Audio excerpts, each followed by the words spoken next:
After a final quarter of negative growth in 2021 and the second in a row, Mexico's economy entered a technical recession as the country continues to struggle to recover from the COVID-19 pandemic.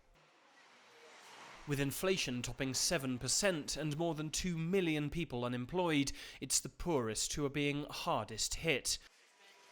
Enrique Hernandez can't afford to shop in Mexico City's supermarkets these days, and now he stretches his money further at the capital's wholesale market, where older produce on the verge of becoming waste is far cheaper. 12 pesos costaba el kilo. A kilo of tortillas before cost 60 cents, but now it costs $1.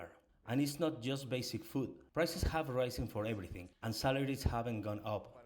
The money I have just doesn't buy enough these days. The slower activity recovery.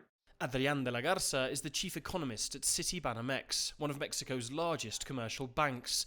He says when it comes to pandemic recovery, Mexico's lack of help for its public has left the country lagging behind its neighbors.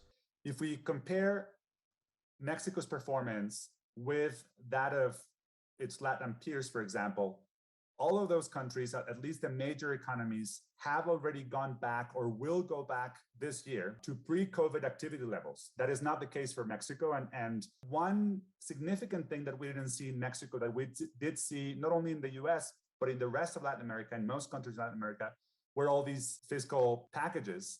That was a big omission in this recovery. Despite the negative numbers, President Andrés Manuel López Obrador denies Mexico is in a true recession and points to the country's overall growth of 4.8% for 2021, and he predicts growth of 5% this year, much higher than the IMF forecasts of 2.8%. Still, many leading economists see troubled times ahead. The economy is in a very sorry state, and there is no source of domestic demand that we think might actually change things around in the foreseeable future. Alasdair, Baverstock, CGTN, Mexico City.